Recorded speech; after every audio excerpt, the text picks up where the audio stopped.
नमस्कार आदाब, मैं उसामा खान। आप देख रहे हैं गया टुडे। हमारे साथ मौजूद हैं सामाजिक कार्यकर्ता और ज्वलंत मुद्दों पर मुखर होकर बात रखने वाले समीर पासवान, जो युवा नेता भी हैं और राजद में हैं। इनसे बात करेंगे कि अभी जो भी लोकसभा चुनाव चल रहा है, किन मुद्दों पर चुनाव लड़ी जा रही है और क्या धर्म के आधार पर जो आजकल भारत में चुनाव और रणनीति हो रही है, उस पे क्या इनका राय है, उनसे जानने की कोशिश करेंगे। क्या लगता है आपको, धर्म के आधार पर जो रणनीति हो रही है उस पर क्या, कैसे देखते हैं आप? देखिए, जो वर्तमान का लोकसभा चुनाव चल रहा है, ये संविधान बचाने की लड़ाई चल रही है। इसमें किसी धर्म की भी लड़ाई इस बार मोदी जी का नहीं चल रहा है और मोदी जी का जो लहर था वो समाप्त हो चुका है। इस देश का जो ये बात आप कैसे बोल सकते हैं लहर समाप्त होगी? आप खुद देश का माहौल देख लीजिए। हम क्या कहेंगे, देश का माहौल बता रहा है। और जो हमारे तथाकथित गोदी मीडिया जो नेशनल चैनल्स है, उनके भी रंग रूप अब बदलने लगे हैं कि उनको अंदाजा हो चुका है कि अब कहीं ना कहीं सरकार परिवर्तन होने के कागार पे है। अच्छा, तो इस चीज के हमारे जो देश का बहुसंख्यक समाज है, 85% जिसको हम लोग बोलते हैं, वो लोग जागरूक होकर संविधान बचाने की लड़ाई लड़ने के लिए तैयार है, क्योंकि उनको पता है कि हमें धर्म से रोजगार नहीं, हमें संविधान से सब कुछ मिलता है। जिस संविधान के जो भी विपक्ष लोग हैं वो बात करें कि संविधान चेंज करने की, तो लगातार अब गया में भी आए थे हमारे जो प्रधानमंत्री, वो भी बोले कि नहीं, अम्बेडकर भी आ जाएंगे, उसके बावजूद भी संविधान नहीं बदला देखिए, ये दोगले लोग हैं। सुन लीजिए, मैं बता देता हूँ क्लियर एक बात में, ये संविधान में छेड़छाड़ क्लियर रूप से नहीं करेंगे, ये निजीकरण करेंगे, ये चीजों को प्राइवेटाइजेशन करेंगे, क्योंकि भाई वहां आरक्षण मिल रहा है एसटी एससी ओबीसी समाज को। तो जब निजीकरण होगा तो वहां पे आरक्षण मतलब अप्रूप है कि खत्म हो जाएगा। आरक्षण का डर लग, बिल्कुल डर तो खैर, देखिए संविधान हमारे महापुरुष का देन है और आरक्षण इनके बाप का देन है नहीं। आरक्षण हमारे बाप दादा ने दिया है और आरक्षण खत्म करने में या संविधान खत्म करने में, पिछले बार भी एक मीडिया हुआ था कि अगर है किसी के बाप, एक बाप की पैदाइश अगर कोई है तो संविधान डायरेक्ट खत्म करके दिखा दे। मैं ओपन चैलेंज करता हूं। और जो ये भाजपा वाले भगवाधारी नारंगी लोग कर रहे हैं कि संविधान बदल देंगे, 400 पार कर दीजिए, तो 400 पार तो छोड़ दीजिए, 400 पार का नारा ही इनका दूसरा है, कहीं डीजल और पेट्रोल ना पार कर दे 400 पार। 400 पार का मतलब डीजल पेट्रोल पार हो सकता है, या फिर 400 पार में तो 400 से हार, ये भी शायद इनको अनुभव हो गया होगा, आभास। तो आप बोल रहे हैं कि संविधान किसी का बाप का भी नहीं है कि चेंज कर सकते? बिल्कुल नहीं। डर किस बात का है? डर हमें तो है ही नहीं भाई, डर क्यों रहेगा। लेकिन जो अगर हुकूमत वहां बैठा है वो चीजों को संशोधन करते चला जाएगा तो संविधान का, अभी देखिए देश में पूर्णता रूप से 100% संविधान लागू नहीं है। जिस दिन संविधान पूर्णता लागू हो जाएगा उस दिन देश का शासक वर्ग कोई और होगा। इस देश में हम तो सवाल करना चाहेंगे ना, से संविधान लागू बिल्कुल नहीं है। ऐसा क्यों, कैसे कर सकते हैं भाई? हमें पूना पैक्ट वापस कर दो ना। ये जीतन राम मांझी जो आज लोकसभा के प्रत्याशी बने हुए हैं गया से, ये खुद मांग करते थे कि हमको पूना पैक्ट वापस कर दो, लेकिन वो टिकट के चक्कर में जय श्री राम बोलने के लिए तैयार हो गए, मजबूर हो गए, सिद्धांत से समझौता। राजनीतिक ऐसा जगह हो गया कि मतलब कि मजबूर लोग हो जाते हैं अपनी बात रखने के लिए, कुछ रखते ये सब वोट बैंक के दलाल हो जाते हैं, समय समय की बात है। और जिस संविधान के बदौलत आज एक मुसहर का बेटा विधानसभा और लोकसभा का सपना देखता है ना, उसी संविधान को लोग बदलने का बात करता है, तो इन लोगों के लिए तो मेरे मुंह से 1000 गालियां निकलती है, लेकिन हम नहीं बोल पाते हैं। फिर ज्यादातर तो अभी दलित और महादलित जो भी है, एससी ओबीसी जो भी है, ज्यादातर तो उसका झुकाव भाजपा की तरफ नहीं। अच्छी बात है, भाजपा की तरफ झुकाव है, अपने निजी फायदे के लिए है, समाज के लिए नहीं है। उसको समाज से कोई लेना देना नहीं है। आरक्षण का डर नहीं, आरक्षण का डर है उसको, जो आरक्षण मिला उस आरक्षण का डर है नहीं। क्योंकि बाबा साहेब ने जब संविधान बनाया था तो उसमें स्पष्ट रूप से कहा था कि पॉलिटिकल रिजर्वेशन केवल 10 वर्षों के लिए, अगर स्थिति सुधर जाएगी तो पॉलिटिकल रिजर्वेशन को खत्म कर दिया जाएगा। लेकिन इन ब्राह्मणवादी पार्टियों ने आज तक इसको खत्म नहीं किया, क्योंकि उस समाज का एक नेता को चुन लिया और उसी के थ्रू पूरा समाज का वोट बैंक को इधर से उधर टर्न अप करने का काम करता है। देश में जो धर्म की राजनीति चल रही है, देश को क्या लगता है कि नुकसान होने वाला है या फायदा होने वाला है? बिल्कुल नुकसान होने वाला है। गृह युद्ध की ओर हम लोग जा रहे हैं भाई, गृह युद्ध के ओर जा रहे हैं। जब कोई मुसीबत में होता है तो हिंदू मुसलमान नहीं दिखता है। अगर मेरे भी गए में कई ऐसे दोस्त हैं कि कई बार हमारे मुस्लिम दोस्त को जरूरत पड़ा ब्लड का, कभी हिंदू को पड़ा तो कोई कभी मुस्लिम जाकर दिया, कभी हिंदू दिया, तो वहां पे धर्म की राजनीति नहीं है। ब्लड देने के वक्त कोई, मतलब कि मौत का जब समय आता है तो कोई नहीं। कोरोना में काहे नहीं कोई दिख रहा था भाई? आज कोविशील्ड में भी देख लीजिए, उसमें डायरेक्ट कह दिया कि हार्ट अटैक से। ये फिर कमी कहाँ रह जाती है कि हिंदू मुसलमान के नाम पर ये फिर वोट देखिए, देने ये लगता है। चुनावी रणनीति है, और ये जो आपस में लड़ते हैं वो सबसे बड़े बेवकूफ होते हैं। हम्म, न हिंदू से हमारा कोई लेना देना है, न मुसलमान से लेना देना है। हमारी लड़ाई शिक्षा, स्वास्थ्य, बेरोजगारी की होनी चाहिए भाई, हमारा पहला प्राथमिकता होना चाहिए। हम्म, और हम धर्म के राज पे लड़ रहे हैं। धर्म से जिसका धंधा चलता है वो अपना लड़े ना भाई, तलवार उठाए, गड़ासा उठाए, हमको क्या लेना देना है। हम कलम उठाने वाले लोग, हम कलम की बात करेंगे ना। अच्छा, जिस तरीके से जो धर्म के नाम पर वोट मांगना आचार संहिता का उल्लंघन है। बिल्कुल है। बिल्कुल है। देखिए, लेकिन कहीं न कहीं यह आचार संहिता उन लोगों पर क्यों नहीं लागू होती? जब वो खुद सत्ता में है तो उन पे क्या लागू होने वाला है? कुछ नहीं होने वाला है। इन पे कुछ नहीं होगा अभी, जब तक इनकी सरकार रहेगी तब तक कुछ नहीं होगा। जिस दिन इनकी सरकार जाएगी उस दिन पुलवामा का भी खुलासा सामने आएगा। क्या लगता है पुलवामा में क्या था? बिल्कुल था। आज तक कोई अपर लेवल का एक जांच कमेटी तक नहीं बैठा। देश के 44 जवान शहीद हो गए, आज तक नहीं पता चला कि किसने करवाया। अच्छा। इतने रिस्ट्रिक्शन एरिया में कि जहाँ पे एक छोटा सा चॉकलेट बम कोई नहीं लेके जा सकता, वहाँ 1000 किलो RDX आना कोई मामूली बात नहीं है। तो ये सब चुनावी रणनीति था, चुनावी स्टंट था, हो गया। तो हमेशा हमारे देश के सैनिक बलि का बकरा बनते हैं। अच्छा, बिहार की राजनीति किस ओर जा रही देखिए, है? बिहार की राजनीति में स्पष्ट में बता देना चाहूंगा कि बिहार की राजनीति नहीं, पूरे देश की राजनीति आने वाले समय में कांग्रेस की सरकार होगी, इंडिया महागठबंधन की सरकार होगी 2024 में। स्पष्ट रूप से हम बता दे रहे हैं। क्या लगता है बिहार में कितने सीट जीत रही है? बिल्कुल 40 से 40 जीतेंगे। पिछले बार ही बोला गया 40 के 40 एक सीट जीत देखिए, पाए। अरे भाई, अब ईवीएम है, हर तरह से है, और कहीं ना कहीं हमारे कुछ कैंडिडेट। ईवीएम पर सवाल क्यों बार-बार उठता है? क्यों नहीं उठेगा भाई? अभी एक वीडियो है, मैं आपको दे दूंगा, आप चलवा के दिखा दीजिएगा, 1.5 मिनट समथिंग का है। ईवीएम का कैसे हेरा फेरी हो रहा है, पूरा वीडियो है मेरे पास। तो ईवीएम पे सवाल तो बनता है ना। अच्छा, जहाँ मतलब कि कांग्रेस का या अदर पार्टी का मतलब कि सत्ता आ जाती है तो वहाँ ईवीएम काम नहीं करती।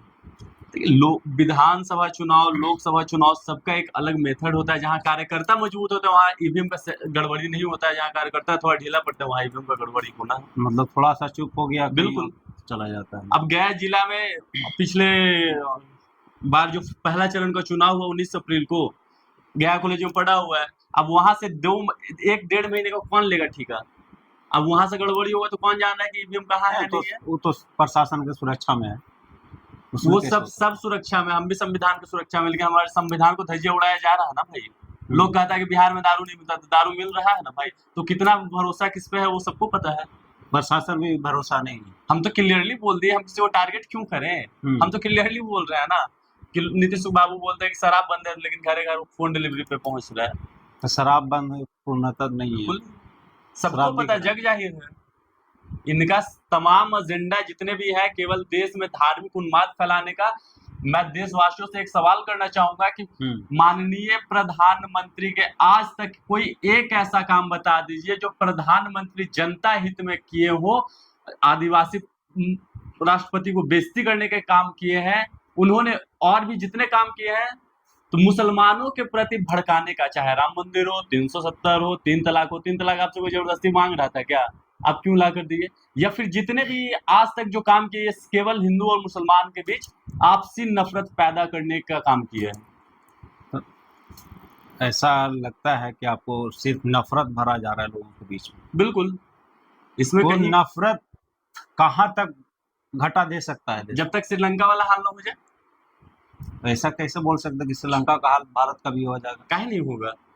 अरे भैया, हम तो कहते हैं जिसको हिंदू राष्ट्र चाहिए जाओ नेपाल है, जिसको मुसलमान राष्ट्र चाहिए जाओ पाकिस्तान है। हमनी को तो चैन अमन से रहने दो, जो भाईचारा के साथ रहता है उसको रहने दो। राष्ट्र चाहिए तो मतलब नेपाल चले जाए। हाँ, मुसलमान राष्ट्र चाहिए तो पाकिस्तान जाओ, अफगानिस्तान, बहुत सारा है। भारत को हिंदू राष्ट्र, भारत तो भाई सबका है भाई। धर्म, भारत एक धर्मनिरपेक्ष देश है, यहाँ कोई हिंदू और कोई मुसलमान का कभी राष्ट्र नहीं हो सकता। और ये हिंदू राष्ट्र का जो लॉलीपॉप है ये 2025 के बाद खत्म हो जाएगा। उसके बाद देखिएगा मोदी जी भी नहीं लेंगे। जब ऑन कैमरा पूछा जाता है मोदी जी, योगी जी, अमित शाह से कि आप हिंदू राष्ट्र चाहते हैं, तो वो सीधा डिनाई करते हैं। तो इनके समर्थक जैसे बेवकूफ है जो समर्थन में कूदते रहते तलवार लेके। उनको जाना है मंदिर में तो तलवार लेके घुस जाते हैं मस्जिद में। तो उसकी बात क्या करना है? मतलब सांप्रदायिक दंगा भड़काने का काम किया है। ये बस अपने वोट बैंक के लिए कन्वर्ट कर रहे लोगों को। होना कुछ नहीं, इनसे कुछ नहीं होने वाला है। देश का युवा जिस तरीके से बेरोजगारी चरम सीमा पर है, उसको लेकर क्या कुछ कहेंगे? भैया, देश के युवा के लिए रोजगार दिए ना मोदी जी। राम मंदिर में बैठ के भीख मांगिए ना, अच्छा, और क्या चाहिए। आप रोजगार की रोजगार लड़ाई मिल कहाँ गया। कर रहे हैं, आप धर्म के लिए लड़ाई कर रहे हैं, आप धर्म के लिए तलवार उठाए तो रोजगार की बात क्यों करना। आप मत करिए ना, रोजगार क्यों मांगिएगा। मोदी जी ने कहा 2 करोड़ रोजगार हर साल, 15 लाख रुपए सबके खाते में, सब सपना रह गया भाई। नोटबंदी से कमर तोड़ देंगे, तब फिर भी जाके जो 1900 पुलवामा में 44 लोग शहीद मर गए, तो कौन इसका जवाब दे। ये हमारा जनता बेवकूफ है कि लोग समझता नहीं है बात को। इतना करने के बावजूद भी तो लगातार 2 बार हो सकता है, तीसरे बार भी जीत जाए। नहीं, तीसरे बार नहीं हो पाएगा। हमको नहीं लगता कि तीसरे बार होगा, क्योंकि देश का रुख बदल चुका है। बिल्कुल। मतलब देश के जो भी लोग यहाँ के हैं, युवा हैं, वो इस बात को समझ गए हैं कि अब मतलब सिर्फ मंदिर और मस्जिद मैं से एक चीज कुछ और नहीं मैं बता देना चाहूंगा है। कि ये देश का दूसरा इलेक्शन है जो इतने लंबे समय के अंतराल के बीच हो रहा है। वरना जिस समय पहला चुनाव हुआ था देश में 1952 में या 50 में, 52 सॉरी, 52।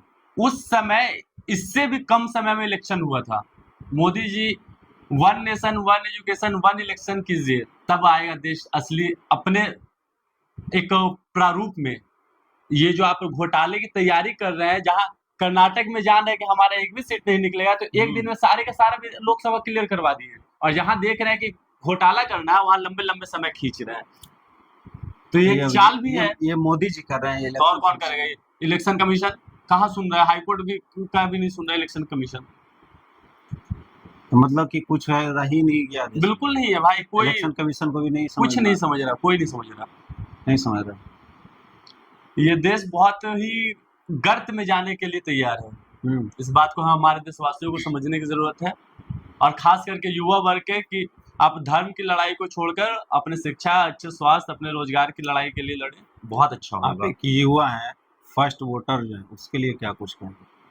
बिल्कुल, अपने हम तो देखिए, हम हमेशा युवाओं को बस यही प्रेरित करते हैं कि अगर आपको वोट करना है, वोट करने का अधिकार आपको 1949 के बाद मिला, जब संविधान लागू हुआ। तो जब इतना बहुमूल्य चीज मिला है कि पहले था कि राजा का बेटा राजा बनेगा, लेकिन जब से संविधान लागू हुआ तो राजा नहीं, रंक का बेटा भी, देखिए देश का प्रधानमंत्री चाहे बेचवा भी प्रधानमंत्री बना, तो ये संविधान की देन है।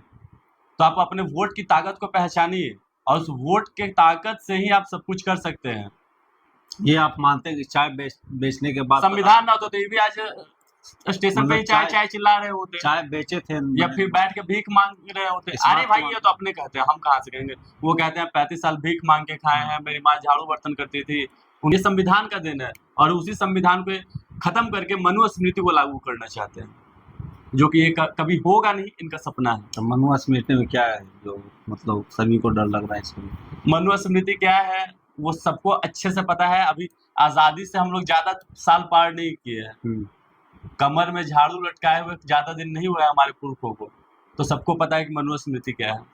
जैसे कोरोना वैक्सीन का साइड इफेक्ट जो लगातार सोशल मीडिया और मीडिया में चल रहा है, उसको किस। तो हमारे तो नेता विपक्ष वाले से लेकर सभी लोग उस समय भी बोले थे कि कोरोना वैक्सीन गलत है, गलत है, विरोध लगातार कर रहे थे, लेकिन लोग अंधभक्ति में थे, सबको जबरदस्ती दिया गया।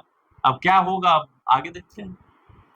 क्या ऐसे भी जैसे कि मुफ्त में कोरोना वैक्सीन लगाई गई, उसे भैया हम ना लगाए हैं ना हम जानते हैं, हम आप नहीं लगवाए थे। कभी नहीं, हमको भरोसा नहीं है। जो लगवाया राष्ट्र हित में लगवाया था। राष्ट्र हित में लगाए तो मोदी जी उनका लेंगे 15 लाख रुपए सबके खाते में ताली थाली बजाए थे। कभी नहीं। अंधभक्त क्या है जी, जो हम ताली बजाएंगे, अंधभक्त है। सिर्फ इस देश के जागरूक एक व्यक्ति हैं, जिम्मेदार व्यक्ति हैं, हमें पता है कि हमारा हक अधिकार कहाँ है भाई, हम अंधभक्त थोड़ी हैं। ताली नहीं बजाए थे, क्यों बजाएंगे, कोरोना भाग रहा था उससे। नहीं, गलत बात है, ये सब अफवाह है। केवल लोगों का एंटरटेनमेंट था, बस खत्म हो गया, कुछ भी नहीं रखा इसमें, इससे कोई फायदा नहीं हुआ। अगर ताली बजाने से कोरोना भागता था, काहे फिर वैक्सीन बनवाए थे, काहे 3-3 डोज दिलवा रहे हैं। अरे तो जो अमित शाह केरला में जाके बोलते हैं कि गाय खाना अच्छी बात है, गाय काट सकते हैं, एक उनका चुनावी भाषण में आप सुने होंगे शायद। तो जहाँ पे उनको जिस चीज का फायदा है वहाँ पे एक्सेप्ट करते हैं, जहाँ पे नहीं है वहाँ पे ये विरोध करते हैं, सीधी सी बात है। अच्छा, आप राजद के युवा नेता है, ठीक है, तो मुस्लिमों का जो कहीं न कहीं पकड़ है राजद में, धीरे धीरे घटता जा रहा है। देखिए घटता बढ़ता कुछ नहीं जा रहा है, सब लोग साथ हैं, सब लोगों की एक दल से उठकर हमें संविधान बचाने की लड़ाई लड़नी है। तो सिर्फ ऐसा क्यों डर दिखाया जाता है कि सिर्फ मुसलमानों की संविधान बचाने? मुसलमान नहीं और भाई, इस और देश तो में कुछ। और भी आबादी है और वो सभी लोग लड़ रहे हैं सड़क पे। हम्म। SC ST OBC बताया गया है इस देश SC में। ST तो खुलेआम मतलब उन्हीं को वोट कर रहे हैं, तो क्या संविधान बचाने की बात? बिल्कुल नहीं, ये कहना गलत है। जो जागरूक व्यक्ति है वो कभी भाजपा को वोट नहीं कर सकता। इस तो बात को आप जागरूक कब जानते हैं। बनेगा लोग? बन रहा है धीरे धीरे। आज हम धीरे धीरे तैयार बन हुए रहा है। हैं, कोई और तैयार हो रहा है, कहीं तो और तैयार फिर हो रहा है। फिर मतलब एक और चांस दे दिया जाए, नहीं, बिल्कुल नहीं। जागरूक होने के बाद में बिल्कुल जागरूकता नहीं। लिए जाएगा लोग को। ऐसे कैसे? अभी इतना मजबूत लोग हैं कि हम्म। लोग सत्ता अपनी बदल सकता है। शायद आप 2 अप्रैल 2018 भूल चुके हैं। हम्म। याद कर लीजिए, जब SC ST पे हमला हुआ था एक छोटा-सा, तो हम्म। देश में कितनी बड़ी क्रांति आई थी। तो वो क्रांति फिर कब आएगी? बिल्कुल आएगा। जब मार पड़ता है तभी तो क्रांति आता है।